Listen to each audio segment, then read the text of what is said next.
Olá, está no ar mais uma edição do Paraíba Tem, um programa da Federação das Indústrias do Estado da Paraíba que tem o apoio do SESI e do SENAI. Após uma ausência de quase um mês, o nosso comentarista oficial, o presidente da FIEP, Dr. Boega Gadelha, está de volta. Seja bem-vindo, Dr. Gadelha.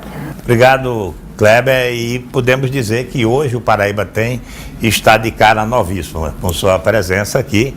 É importante para todos nós, pelo espetacular que é você na televisão.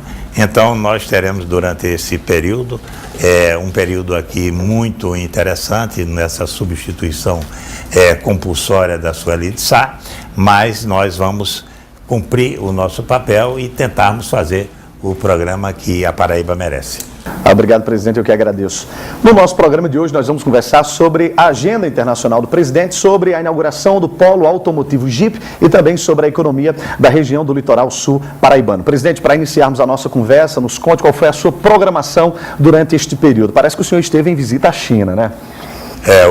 Foi uma viagem realmente muito longa. Nós saímos do Rio de Janeiro para Dubai, 14 horas de voo. Depois dormimos no próprio aeroporto de Dubai, fomos a Hong Kong, já na fronteira com a China, até porque Hong Kong é da China, mas só vai ser incorporada mesmo em 2047, visto que eram economias díspares à época que os ingleses devolveram Hong Kong aos chineses, que foi ocupada pelos ingleses durante 100 anos, e aí imprimiram a cultura inglesa, toda a forma de viver dos ingleses, e não dava para misturar com a economia chinesa naquele momento. Então eles deixaram para 2047. Mas uma cidade belíssima, nos padrões realmente ingleses, com uma economia dinâmica, pujante, dos terrenos mais caros que eu já vi no mundo. Lá eles falam, que a gente tem até receio de dizer, mas ele fala num metro quadrado de 64 mil dólares americanos, porque tem o dólar de Hong Kong e tem o dólar americano. Já a moeda chinesa é diferente, é o Yuan Renminbi, que eles chamam simplesmente de Renminbi. Então, essas economias são completamente díspares, mas Hong Kong é uma cidade belíssima, tem um recorte parecido com o Rio de Janeiro, né, com aquelas montanhas, dos edifícios belíssimos, mais bonitos do que os próprios edifícios da cidade do Rio de Janeiro. E nós passamos 2 dias lá, depois atravessamos a fronteira, é uma fronteira obrigatória também, é como se fosse um país distinto, e aliás os dois não se bicam muito bem, nem chineses com os habitantes de Hong Kong, nenhum nem outro se gosta, de tal maneira que tivemos fazer a imigração numa fronteira, depois na outra fronteira, fazendo 2 imigrações e arrastando as malas, porque nós fomos de ônibus, porque íamos para Canton Fair. Era o nosso endereço, era a Feira de Cantão, que está em sua 117ª edição. E fomos com vários companheiros, uma missão de 20 pessoas, liderada pela Federação do Comércio, e também com a participação do SEBRAE, onde eu, como presidente do Conselho, estive lá com mais 3 companheiros do SEBRAE, o Sérgio Alencar, o Walter Aguiar e o Antônio Gomes de Lima. Nós estivemos lá, a liderança podemos dizer assim, da missão era de Marconi Medeiros, da Federação do Comércio, que foi acompanhado de vários presidentes do sindicato daquela entidade, da FEComércio. E lá na feira nós tivemos a oportunidade de visitá-la. É uma feira que, como eu disse, ela é desde 1957 em 2 edições por ano, uma em abril e outra em outubro. E cada uma dessas edições ela tem 3 fases, né? Nós somos numa fase em que estava lá maquinária, eletrônicos e o setor automotivo todo também. De maneira que na semana seguinte entraria alimentos, cosméticos e têxtil. Era uma coisa desse tipo, e tem a 3ª fase ainda. Então cada feira dessa tem 3 fases e ela se realiza numa área de 110 hectares, 11 milhões de metros quadrados de pavilhões. É realmente uma coisa fantástica, indescritível, só vendo para acreditar nas dimensões do que é essa feira. Presidente, o senhor falou aí sobre economia. Durante essas viagens, foi possível observar a visão desses países sobre a economia brasileira? Sim. Sim. Foi muito importante essa sua pergunta, porque ela tem muito a ver com a história. Na cidade de Hangzhou, nós fomos ver o Alibaba, que é dono do AliExpress, que é mais conhecido do que o Alibaba. Eu não sei porquê, mas ele é dono de vários outros sites. E esse cidadão, o Jack Ma, é o cidadão mais rico da China. O Alibaba tem 110 mil, aliás, tem 110 mil metros quadrados num escritório só. E ele tem 3 escritórios em Hangzhou, e tem mais um em Pequim e tem outro nos Estados Unidos. Então, é um escritório para um site, é um escritório gigantesco, né? Quase do tamanho de uma fábrica de automóveis aqui no Brasil. Só o site dele são 8 andares para baixo e 7 para cima. Isso tudo ligado a uma superstição. Esses 8 andares para baixo e 7 para cima, isso tem a ver com um tipo de superstição deles lá. E mostraram em tempo real os acessos. Olha, de zero hora lá, enquanto era noite no Brasil, aqui no Brasil, lá era dia, no sábado. Então era sexta-feira à noite aqui e o dia da manhã do sábado lá em Hangzhou. Então aconteceram 400 milhões de acessos e nós víamos em tempo real. 400 milhões de acessos. O Brasil, naquele momento, ocupava a 7ª posição, mas no geral, no campo geral, lá o Brasil ocupa sempre a 5ª posição na média, né? A 5ª posição de acesso, de compra neste site do Alibaba. E até as intermediações financeiras também são registradas nos acessos, porque o Alibaba tem financiamentos de bancos que financiam para que as pessoas comprem no Alibaba, né? É uma pessoa muito significativa na vida da China, esse Jack Ma, e também do mundo inteiro. Vi fotografia dele com Bill Clinton, com o primeiro-ministro da Inglaterra, enfim, com toda a gente importante do mundo, com o presidente da China, da Rússia, enfim, de todos, como eu disse, de todas as figuras importantes do mundo econômico. Então, também nós fomos na Associação Comercial e tivemos até a oportunidade de fazermos uma palestra lá. E vimos como eles têm interesse em investir no Brasil. Todos eram entregando folder, entregando amostras, e foi algo muito interessante. Depois, eles parecem assim umas pessoas inocentes, mas são muito jovens. Eu acho que tinha umas 50 pessoas, uns 50 industriais, 35 eram mulheres.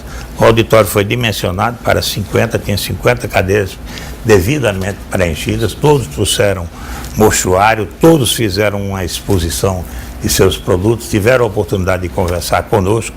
Quando nós chegamos na sala, até vi um quadro lá com a bandeira do Brasil, lá escrito: "Bem-vindo, amigos que vêm de longe".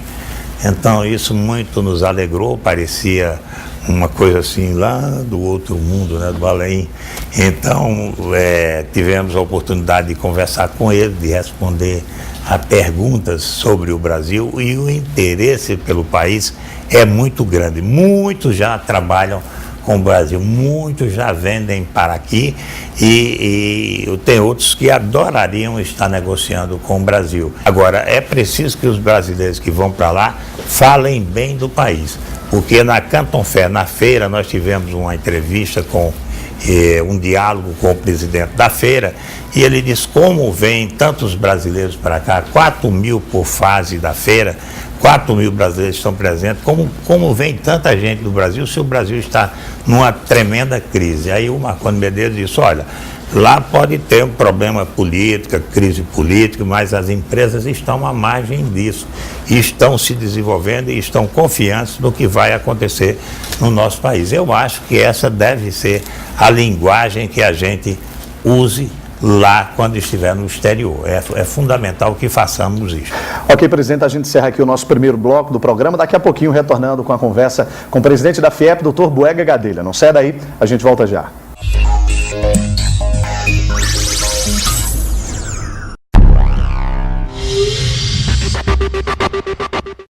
O absenteísmo nas empresas acontece por deficiências nas relações laborais, fazendo com que o colaborador falte ao trabalho. O SESI vem realizando ações para diminuir estes impactos. A exemplo do painel de especialistas em absenteísmo, que contou com a presença de representantes dos mais variados setores industriais. Todo painel ele tem uma função muito grande de reunir especialistas oriundos do setor produtivo e de que forma o SESI pode estar ofertando serviços, apoiando as empresas daqueles setores para mitigar ou eliminar esses problemas. Um fórum dessa magnitude, dessa forma, é fundamental, né? Porque você começa a construir uma massa crítica sobre a temática absenteísmo.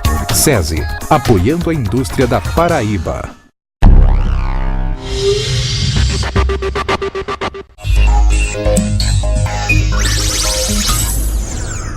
Olá, estamos de volta agora com o nosso segundo bloco do programa Paraíba Tem. Presidente, já aqui no Brasil, na região Nordeste, aconteceu um fato muito importante que foi a inauguração do Polo Automotivo Jeep. O senhor esteve presente e nós queremos saber, claro, como foi esse grande evento de inauguração. Olha, realmente é uma notícia extremamente auspiciosa, esse funcionamento do Polo Automotivo Jeep na cidade de Goiânia, Pernambuco, mas que tem influência diretíssima aqui na nossa região, sobretudo na capital do estado, tem movimentado setores de uma forma muito especial. Então, a inauguração eles fizeram num só palco, acho que tinham 1.000 convidados, colocaram 1.000 cadeiras num galpão imenso, onde eles fizeram um auditório bastante interessante, com uma produção cinematográfica digna dos melhores espetáculos de Hollywood. Mas muito bem feita mesmo, era uma apresentação de Glória Maria, e nós sentimos que a empresa ela procura valorizar muito as pessoas e o meio ambiente. Essa foi a carga maior que eu senti na apresentação, de muito emocionado, muito, vamos dizer, ligada ao sistema de vida brasileiro. Eles apresentaram pessoas que tinham expectativas e que realizaram ali no Polo Automotivo Jeep, né? Estudantes de engenharia que pensavam em trabalhar numa grande empresa, tiveram oportunidade de viajar para o exterior.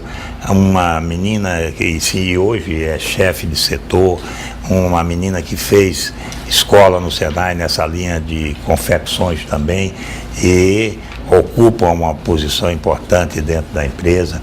Outro que era um catador de caranguejo, podemos dizer assim, e que também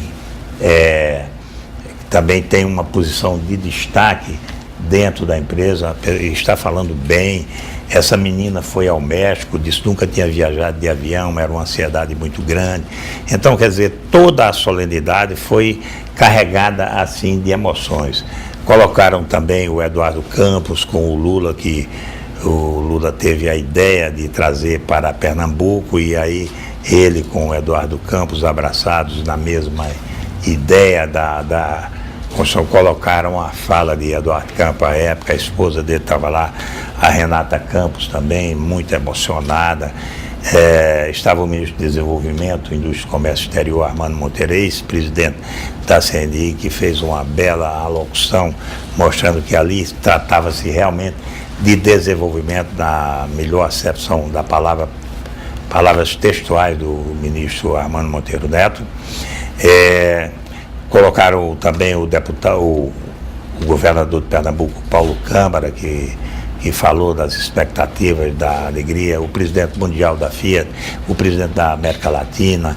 Então, aqueles que montaram a Fiat, que conceberam, que fizeram a união de 200 pessoas que coordenaram a instalação do Polo Automotivo Jeep, e as modificações que ocorrerão na região em face disso, até porque eles vão colocar também um centro de pesquisas e desenvolvimento dentro da Fiat, digo melhor, Jeep, porque eles lá não chamam Jeep, Fiat não, é Jeep mesmo. Então é Polo Automotivo Jeep. Jeep não é um tipo, não é apenas um produto, ela é a própria fábrica, certo? A fábrica Jeep. Presidente, em relação a essa montadora, temos a informação que empregará até o final do ano mais de 9.000 trabalhadores. E desse contingente, 82% serão nordestinos. É impressionante como o empreendimento desse porte é capaz de movimentar toda uma região, né? Exatamente. E eu esqueci de dizer que no final foi feita assim a inauguração após a fala da presidenta Dilma, que prometeu fazer o arco metropolitano de São Lourenço da Mata até o Porto de Suape, e que vai colocar agora no novo modelo de desenvolvimento brasileiro de construção de infraestrutura, o arco que vai de Goiânia até São Lourenço da Mata, nas PPPs ou nas licitações que serão feitas para quem quiser adquirir aquele lote, evidentemente cobrar o seu pedágio. Então isso vai ser feito pela iniciativa privada. E ela tem repercussões muito grandes dentro do nosso estado, como você falou, que tem 82% de nordestinos, né? E durante esse período de construção do polo automotivo Jeep, eles ocuparam 1.000 apartamentos na cidade de João Pessoa. Durante todo o período, não pararam de ter 1.000 apartamentos de hotéis ocupados. Além disso, hoje, 2.000 famílias moram em João Pessoa, ou na área metropolitana de João Pessoa, moram 2.000 famílias, certo? E isso vai crescer quando vierem as empresas sistemistas. Nós temos aí umas cerca de 40 que já estão distribuídas entre Pernambuco e Paraíba, mas virão mais umas 100 num futuro próximo que se instalarão na nossa região. Isso faz com que tenhamos cerca de 60.000 pessoas nesses próximos 2 anos se instalando na região, considerando as fábricas de cimento da Paraíba também, que vão empregar 6.500 pessoas. O polo automotivo deve empregar algo como 9.000 pessoas, e com isso nós vamos, e as outras empresas mais cerca de 5.000 pessoas, isso nós vamos totalizar mais de 21.000 famílias. Então são 60.000 pessoas. Ok, presidente, vamos dar uma pequena pausa agora na nossa conversa para acompanhar uma matéria especial que mostra a atuação do Senai na região da divisa com Pernambuco. Acompanhe. A região do litoral sul da Paraíba vem se destacando economicamente devido à chegada de grandes e importantes empreendimentos industriais, aumentando a geração de emprego e consolidando ainda mais a Paraíba como um estado atrativo. Hoje estamos em João Pessoa, visitando uma das maiores e mais importantes unidades do Senai aqui no estado. Trata-se do Senai Odilon Ribeiro Coutinho. Esta unidade atende a indústrias de todo o estado e vem também dando uma atenção especial a empresas da região do Litoral Sul. E para sabermos mais detalhes, eu converso agora com Sônia Queiroz, que é gerente de educação do Senai Odilon Ribeiro Coutinho aqui em João Pessoa. Sônia, seja bem-vinda. Nos conta de que forma acontece essa interação entre as empresas e esta unidade. A nossa interação com a empresa é muito boa. Falando em Litoral Sul, nós atendemos muitas empresas sistemistas, as empresas que estão em volta da Fiat. Elas nos procuraram e nós encaminhamos mais de 500 egressos nesses últimos tempos. E além do encaminhamento, nós fazemos também treinamentos direcionados para esses egressos, de acordo com o que a empresa industrial necessita. Sônia, a senhora pode nos citar também algumas empresas que já foram atendidas e quais os serviços que foram oferecidos por essa unidade?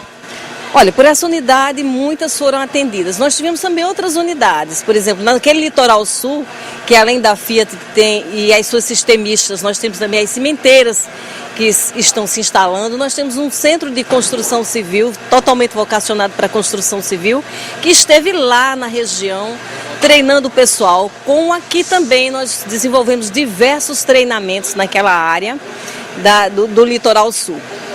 Sônia, qual é a mensagem que a senhora deixa para as empresas paraibanas em relação às ações do Senai Odilon Ribeiro Coutinho? Olha, essa unidade, que é um instituto de tecnologia têxtil, mas também trabalha com 9 áreas de atuação. Nós estamos sempre de braços abertos para receber as empresas industriais, o que elas tiverem necessidade, não só com esse centro, nós temos muitos outros centros na Paraíba e no Brasil. O que a gente não tiver aqui nesse centro, nós podemos buscar a rede Senai, que é um sistema, e nós estamos sempre dispostos ao atendimento da empresa industrial aqui em João Pessoa. Como pudemos acompanhar, a gama de serviços oferecidos por esta unidade do Senai é muito grande e tem muito mais, sendo capaz de atender a praticamente todos os setores industriais do estado. Presidente, vimos agora algumas ações do Senai Odilon Ribeiro Coutinho de João Pessoa, mas SESI e Senai terão unidades mais próximas ainda àquelas indústrias, não é mesmo? Nós já começamos a construção do Senai em Caaporã e vamos começar a construção do SESI. A Prefeitura fez uma doação com a Profis da Câmara Municipal de 5 hectares para o Senai e 5 hectares para o SESI. Nós já começamos a construção do Senai e vamos começar a construção de uma escola de modelo superior, podemos dizer assim, do SESI, visto que nós vamos ter na região um novo público, um público diferenciado, e como a gente está também revigorando as escolas do SESI para atingir os padrões da Finlândia em termos de educação, nós vamos fazer uma escola ali de alto nível para atender toda aquela região. De um outro dia eu fui fazer uma palestra lá num resort, lá perto de Itambaba, e para italianos, chineses que estavam aportando no polo automotivo Jeep, no polo cimenteiro da Paraíba. Então, conversando depois com eles, com os italianos, eles disseram, não, você nem precisava ter provado que a Paraíba era um lugar melhor para se morar do que o lado de Pernambuco. Nós já entendemos isso plenamente, agora nós só tínhamos a informação de Recife. E a gente está vendo que voltar para Recife, retornar a Recife do nosso trabalho aqui é praticamente impossível. A gente ir por volta de 6, 7 horas da noite e voltar no outro dia por volta de 7, 8 horas da manhã, vai ficar impraticável. Então nós queremos morar mesmo na Paraíba, isso não tenha dúvida. E aí o Senai treinou várias turmas. Eu digo, olha, eles pensavam que nós não tínhamos nada, quando eu falei que tínhamos impressora 3D, central de usinagem de alta performance, eles ficaram assim, como maravilhados, como se tivesse como se isso fosse uma imagem surrealista que eu estivesse criando. Então marquei com eles na terça-feira, mandei a diretora do Senai, vários engenheiros, gente falando italiano, para conversar com eles. E aí fizemos treinamento de várias turmas, como vocês viram aí na tela. Então eles ficaram satisfeitíssimos com essa possibilidade de seus filhos também estudarem nas escolas, e têm procurado as escolas bilíngues do nosso estado, uma escola canadense, a Cidade Viva. Eles têm procurado várias escolas de alto nível em João Pessoa para colocarem os seus filhos nas escolas. E isso vai motivando cada vez mais o crescimento, o desenvolvimento de João Pessoa, que já tem uma taxa de ocupação na baixa estação, que já praticamente não existe nem baixa estação, de 75%, e uma média anual de 85% de taxa de ocupação dos seus hotéis. Isso tudo por conta desse desenvolvimento que nós estamos experimentando.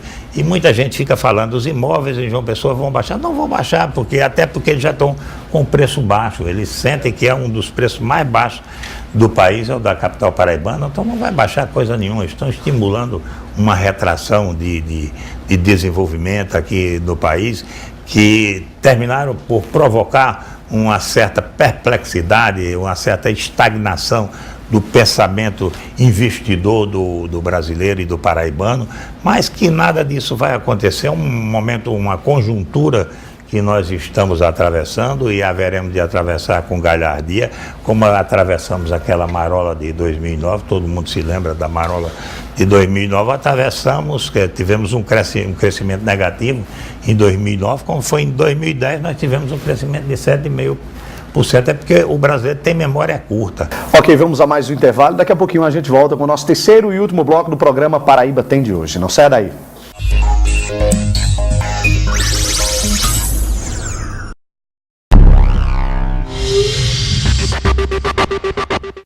O setor calçadista é um dos segmentos industriais mais importantes do nosso estado, agregando valor no número de empresas, de empregos e na economia através das exportações. Para atender este setor, o Senai conta com o Centro de Tecnologia do Couro e do Calçado, que agrega o Instituto Senai de Tecnologia em Couros e Calçados, atendendo com inovação as empresas industriais. A grande novidade é a Unidade Móvel de Artefatos e Calçados de Couro, que se trata de uma carreta equipada com totais condições de formar e capacitar mão de obra qualificada para o setor. A unidade é capaz de oferecer até 20 cursos diferentes, com tecnologia de ponta e o que há de mais moderno para atender o setor calçadista da Paraíba. Onde tem Senai, tem inovação e tecnologia.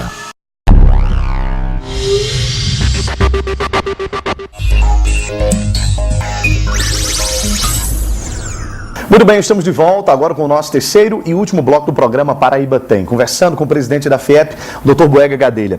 Presidente, após essa viagem, a agenda internacional e vendo os acontecimentos recentes na região Nordeste, o senhor retorna mais otimista à Paraíba?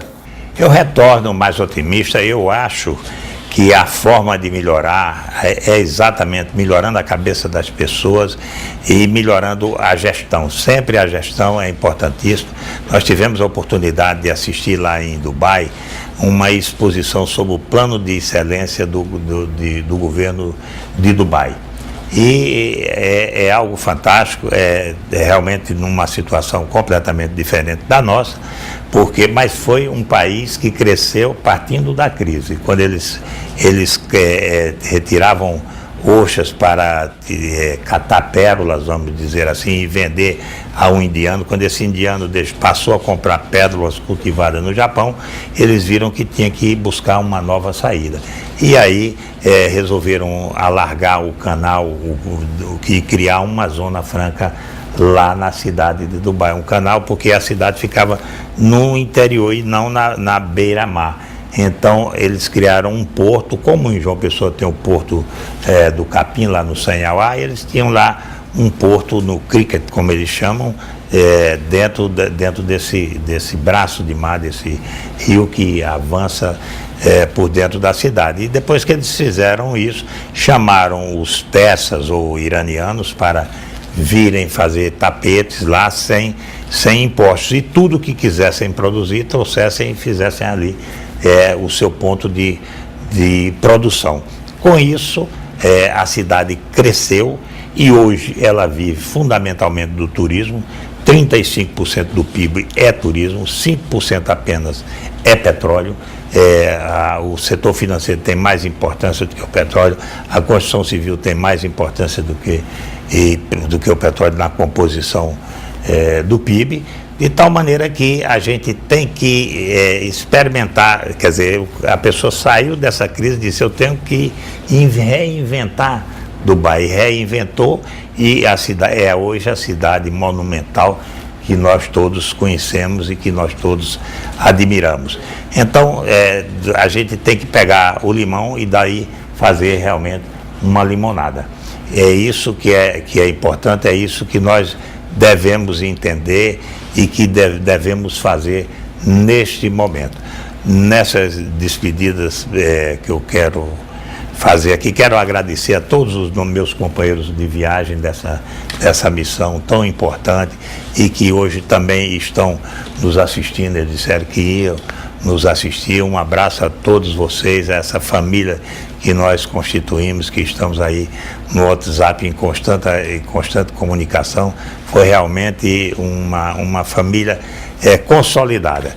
Eu quero agradecer a todos pelas gentilezas que me deferiram em toda essa viagem, em todo esse périplo que nós fizemos mundo afora, e dizer a todos os paraibanos, vamos acreditar no nosso estado, vamos acreditar no nosso país e vamos acreditar em nós mesmos, porque isso aí que é importante para a gente criar um país diferente, um país que seja orgulho para todos nós. Presidente, a nossa conversa de hoje vai ficando por aqui, agradecendo ao senhor pela participação mais uma vez no nosso programa. Muito obrigado a você, Kleber. Foi muito importante a sua presença nesse momento que nós estamos voltando também, retornando. Então, estamos retornando conjuntamente para abraçar todos os nossos telespectadores e dizer muito obrigado a vocês pela paciência de nos escutarem. Muito obrigado, presidente. Para você que está em casa querendo rever esta e outras edições do nosso programa, é só acessar o nosso canal no YouTube que está aparecendo aí na sua tela. A gente vai ficando por aqui, agradecendo o carinho da sua audiência e até a próxima, se Deus quiser.